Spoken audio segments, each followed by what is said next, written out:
What's up? For today I'm gonna show you how to deal with SimplteItemGenerator plugin. Firstly, let me quickly describe what SimplteItemGenerator is. So, SimplteItemGenerator is a general purpose custom items plugin. That means it can be used whatever way you prefer. For instance, minigames, lifesteal SMP, kitbox, PvP, survival, hubs, and I can go on endlessly. So, let's go and make a basic item. For the beginning, let's define our items list. Then create our first custom item. Let's define how our custom item will look like. Let it be a blaze rod. Name will be custom item, and I will make it red and bold. Okay, let's make a look for our custom item. So, we made a basic item configuration. I utilized min-message to make text more production-like. I will leave min-message documentation in the description. So, let's test our first custom item. Now we've got to reload the plugin. Yep, there is our first item. How can you see, the item has a red display name and green lore, exactly how it was configured. But it doesn't do a thing. Let's fix it real quick. Let's define usage of our item. Be careful, because usage is a children of example item, not of item property. Good. So I want our custom item to send me a message with purple hello world in there. For that, I will issue the row command as cancel. To tell the command to whom it's supposed to send the message, we use player placeholder, like this. But to send a colored message to the player, we would have to use JSON chat components. But there is a simple shortcut I did, so we can use an expression placeholder that will be replaced with JSON chat components when the command will be issued. Awesome! Let's check what has changed so far. Well, how we can see, it executes our command whenever we interact with the item. Okay, the basics are over. Now let's turn back to how our item looks like. Let's pretend that we are developing an MMORPG mode, and we want our custom item to give additional health when the item is being held in offhand. Let's define the attributes of the item. We want to add HP to the player, so let's grab max health attribute. Also, there are other values as you can see. This doesn't really matter, and this property is optional, but if you want, you can define name of the attribute. Okay, also we got to define what kind of operation the attribute will apply on the player. In our case, it is addition, so we grab add value. And of course, there are other operation types exist. Good. Now let the player have 3 additional hearts when holding the item. And finally, the slot. Here possible values. And I will pick offhand. Nice. Let's check whether it works. And yeah, we have to give to ourselves another item. And it works perfectly. Okay, but you would probably want to make the buff's description on your own, and also the Minecraft's one is kinda ugly, so let's fix it. Okay, let's change for a bit the item's appearance. To define what flags should be used, we need item flags property. And add the hide attributes, so the attributes of the item is hidden.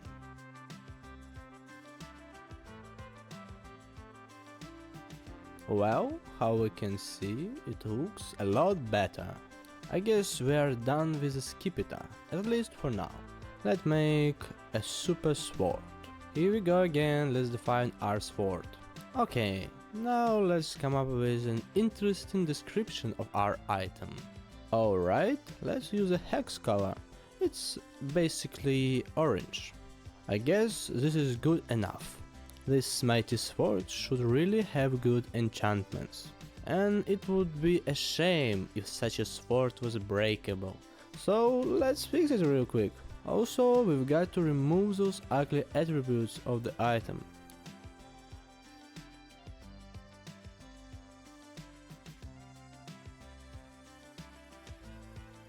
It is good, but unfortunately we can't yet use it. Let's fix it.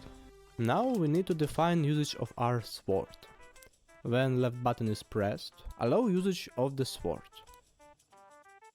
We still can drop our sword, but now we can fight mobs. Alright, let's create another usage of our item.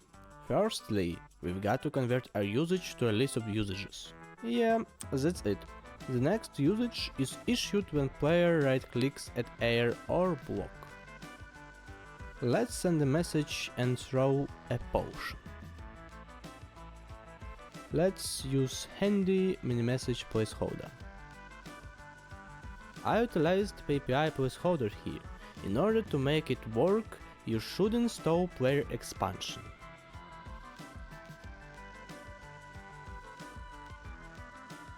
Well, works just as intended. But you know, it would be cool to light strike when we right click at an entity or a player. And again, we need another predicate, sending a message and a light strike towards the target. And by the way, those placeholders are not from PlaceholderAPI, those are from the plugin itself. Okay, it's fine, but you know, it's kinda unbalanced. We need some kind of delay. Let's fix it real quick.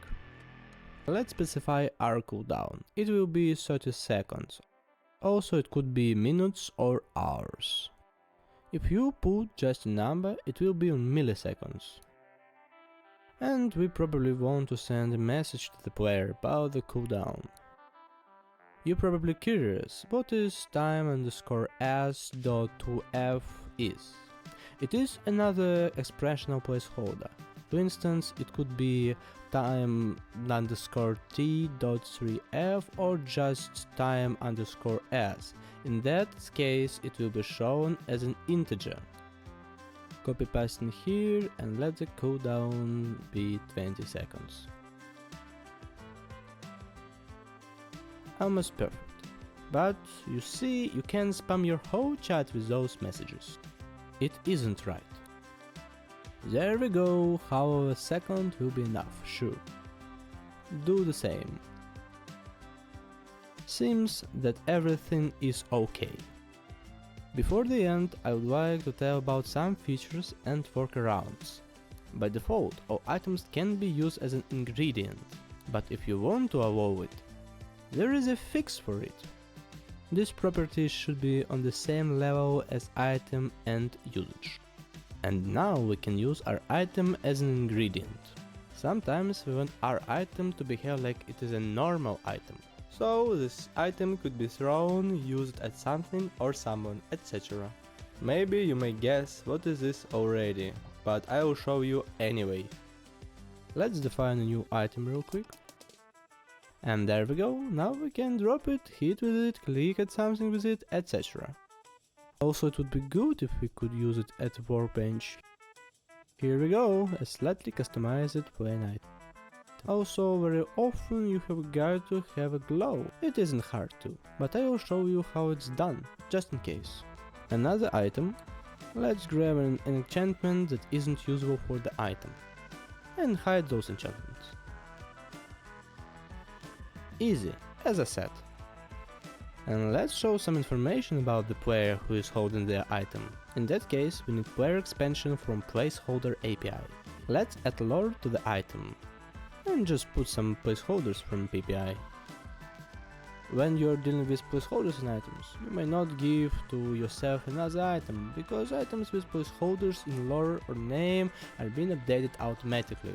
In future, I will make an auto update when item is changed in config, so you won't have to give to yourself another item. And before end, the last thing I would like to show you is custom model data. This feature is very useful when the server has its own resource pack. To demonstrate that everything is working, I have pre-installed a texture pack.